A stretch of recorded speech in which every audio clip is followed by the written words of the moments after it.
আসসালাম স্যার। হ্যাঁ, আসসালামু আলাইকুম। স্যার কেমন আছেন স্যার? আছি আলহামদুলিল্লাহ। আপনি কেমন? স্যার ভালো আছি স্যার। আমি আপনাকে একটু আগেও বলেছিলাম জি স্যার। এখানে একটা সমস্যা হচ্ছে, হয়তো আপনার অফিসটা একটু বুঝতেছে না। ইউসি নর্মালি আমরা যখন ওয়ার্ক পারমিটটা দেই, জি স্যার। ওয়ার্ক পারমিট বিডা থেকে যখন আমরা রেকমেন্ড করি, জি স্যার। তো এনএসআই এর মেন জবটা হইলো to look at it from a security angle, G sir. that whether these people have any security risk or not, and আপনারা আপনার ক্লিয়ারেন্স পান, ট্রেডিশনালি এটাই হয়ে এসছে। জি স্যার। আর আমরা করতেছি কি, আমাদের একটা লেড আউট পলিসি না থাকলেও জি স্যার। আমাদের থার্ড পার্টি যারা অনেক জায়গা হয় কি, স্পেশালি আপনার সফটওয়্যার কোম্পানিগুলিতে, জি স্যার। তারা এখানে কন্ট্রাক্ট, গভর্নমেন্টের কন্ট্রাক্ট, অন্য কন্ট্রাক্ট পায়, তারা কিন্তু as worker they bring in not direct work permit people হিসাবে, they bring in as contract worker.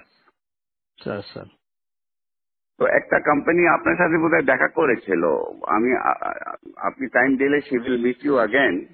হ্যাঁ স্যার আসছিল স্যার। হ্যাঁ, আসছিল স্যার। তো ওটা আবার আপনি বলেছিলেন আমরা রিভিউ করে পাঠাইতে, আমি হোম মিনিস্টারকে বলে আপনাদের কাছে রিভিউতে পাঠাই দিয়েছিলাম। জি স্যার। ওটা আপনারা আবার না করে দিয়েছেন। জি স্যার। স্যার আপনারা করেছেন না অন দ্য গ্রাউন্ড দ্যাট বিডার কোনো পলিসি নাই এটার ব্যাপারে। তো এক্স্যাক্টলি স্যার। ওটা তো আপনাদের দেখার ব্যাপার না। হ্যাঁ পলিসি স্যার। আমার আছে কিনা, that is not, you see whether the security clearance আছে কিনা, whether they are security or not secure, ওটা তো আমার ওয়ার্ক, আমি হোম মিনিস্ট্রির সাথে বিডা বুঝবে।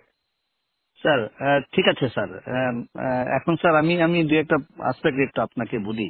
হ্যাঁ, যেই লোকটা ভাড়া দেখাচ্ছে 30,000 টাকা, বাট সে 3 লাখ টাকার বাসায় থাকতেছে, so he is not paying tax because he is showing 30,000 টাকা house rent.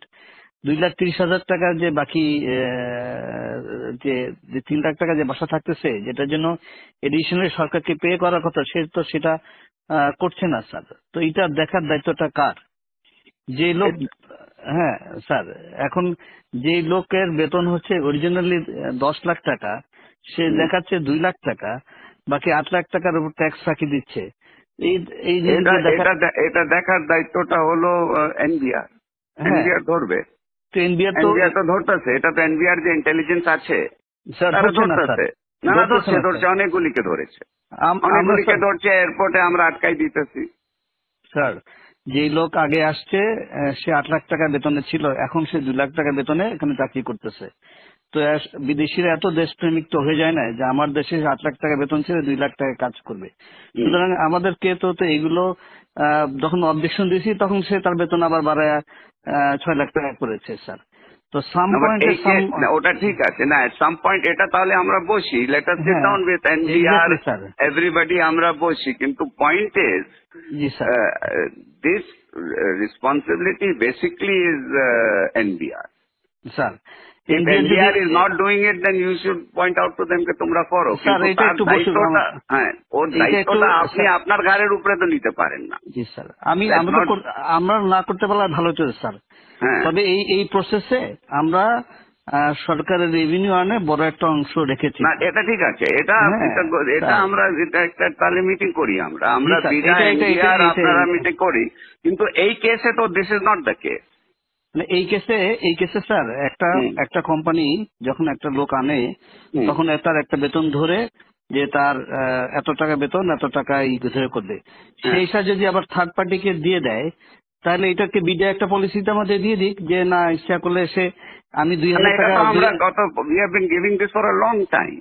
হ্যাঁ আমি আপনি তো 2,000। আমাকে সিকিউরিটি ক্লিয়ারেন্স দিবেন জুবের। হ্যাঁ স্যার। আপনি এখন যদি পলিসি ম্যাটারে যদি NSI is going to say you have to dictate policy to me, then তো it is going to be very difficult. Sir এটা একটু বসা পলিসি, উচিত স্যার। তাহলে আমরা স্যার আমাদের আমরা সিকিউরিটি ক্লিয়ারেন্সটা তাকে, সে যে বিদেশ থেকে যখন আসবে এই দেশে তাকে সিকিউরিটি ক্লিয়ারেন্সটা তাহলে আমরা না দিই, আমাদের কাছে না নিল, আমাদের কাজটা খুব কমে গেল স্যার। আমরা কাজ না, হোয়াট ইজ আপনার এখন যে হোয়াট ইজ ইয়োর টিওআর, আপনার থেকে যে সিকিউরিটি ক্লিয়ারেন্সের জন্য আসে, হ্যাঁ এতদিন তো এটা তো অনেক দিন থেকে করে আসতেছে, হোয়াট ইজ ইয়োর আপনার টার্মস অফ রেফারেন্সটা কি? আমরা এটার ভিতরে দেখি যে সে সরকারের মানে প্রথম কথা হচ্ছে যে সিকিউরিটি পার্সপেক্ট থেকে থেকে তার এমনি তার কোনো নিরাপত্তা হুমকি না। 2 নম্বর হচ্ছে যে কোনো ব্ল্যাকলিস্টে আছে কিনা। জি স্যার, 2 নম্বর হচ্ছে ইকোনমিক সিকিউরিটি পার্সপেক্টিভে সে সরকারের ফাঁকি টাকি দিয়ে কোনো জায়গায় থেকে সরকারের ক্ষতি করছে কিনা এটাও আমরা দেখি স্যার। এখন আমরা যদি বলে, সরকার যদি বলে না এটা দেখার দরকার নেই, আমরা ক্লিয়ারেন্স করতেও রাজি নাই স্যার, আমাদেরকে অনেক ইম্পর্টেন্ট কাজ আছে। কিন্তু যখন একটা লোক ফাঁকি দিয়ে, যার বেতন 10 লাখ টাকা, সে 2 লাখ টাকা বেতন দেখায় বিদায়ের সাথে হাত মিলায়া সে যখন সরকারকে ফাঁকি দিচ্ছে, তখন কেউ না কেউ তো দায়িত্বটা নিতে হবে স্যার। না না, বাট এটা তো আপনার ঠিক আছে, আমি দেখি, আমি প্রিন্সিপাল সেক্রেটারির সাথে কথা বলি। জি স্যার, আমার এটা একটু যতদূর মনে হয় দিস ইজ নট, এতদিন তো ছিল না, এটা তো নতুন, আপনি ডিজি হয়ে এই প্রবলেমটা নো আসছে, না এর স্যার, আগে তো আমি কোনোদিন আমি হয়নি। আমি 2009 সাল থেকে এই প্রতিষ্ঠানে আছি। I work as director external, এবং যারা এরকম ট্যাক্সের ফাঁকি দিচ্ছে এই বিষয়গুলো সবগুলো আমরা এইভাবে করে ধরেছি, এবং আমরা যখন অবজেকশন দিয়েছি ওরা আবার বেতন বাড়ায়, যেটা লিগ্যাল যে পায়, যে বাড়ি ভাড়া যা 3 লাখ টাকা দিয়ে করতেছে সে তখন 3 লাখ টাকা বাড়ে ওটার উপর সরকারকে ট্যাক্স দিয়েছে স্যার। চিটাগাং পোর্ট দিয়ে স্যার হাজার হাজার গাড়ি আসে, ওগুলো আটকাই ওরা ট্যাক্স দেয়। So I am adding value tax to the government. Although এখন বলবেন যে না এটা তো রেসপন্সিবিলিটি না স্যার, এটা যদি সরকার বলে দেয় যে না এগুলো করার দরকার নেই, আমরা কিছু করবো না স্যার, আমাদের কাছে ক্লিয়ারেন্স না পাঠাইলেও তো হবে না স্যার। কিন্তু বিডা আমাদেরকে বলতে হবে যে তারা যদি জাস্টিফাই করে যে একটা লোক বিডা যদি কম্প্রোমাইজ না হয়, আমাদের তো কোনো অসুবিধা নাই স্যার। আমাদেরকে একটু ক্লিয়ারলি বলে দিক স্যার যে একজনের জন্য নিয়ে এসে আরেকজনকে দিতে পারবে, বা 2 দিন হাত ঘুরে সেই লোক কাজ করতে পারবে, আমাদের কোনো অসুবিধা নাই স্যার। একটা মিটিং হলে ভালো হয় স্যার, আমাদের জন্য সুবিধা হয় স্যার। যে আচ্ছা ঠিক আমাদের আছে, আমি দেখি, আমি একটা মিটিং এর ব্যবস্থা করি, আমি প্রিন্সিপাল সেক্রেটারির সাথে কথা বলি। জি স্যার, এটা একটা, জি sir. We need to get a clear guidance on this.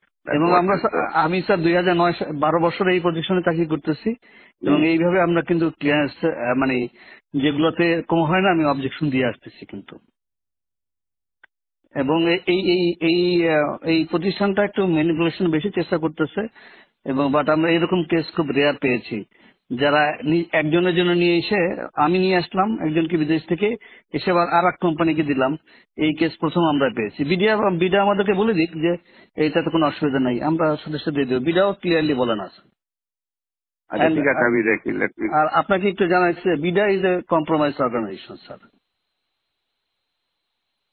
মানে ন্যাশনাল ইন্টারেস্টে ওটা তারা। তো শুনেন, আপনার NBR is also compromised organization. Exactly sir, আপনার exactly civil aviation is a compromised organization. Sir.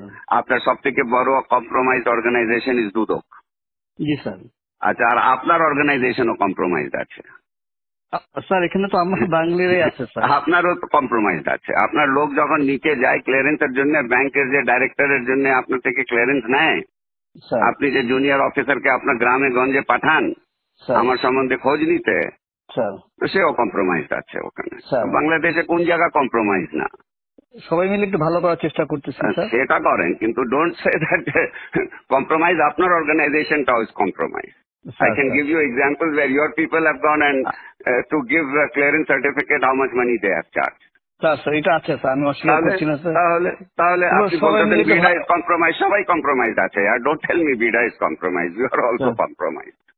Sir, you want examples, I can give you example. Sir আমাদের TR থেকে এটা বের করতে দিলে আমরা উই আর হ্যাপি, আমরা ক্লিয়ারেন্স না ঠিক আছে, আমি let me talk to principal secretary. I'll have a meeting to find out exactly where we are. এটা তো we have to understand it. Okay. জি sir. Sir thank you sir, আসসালামু আলাইকুম স্যার।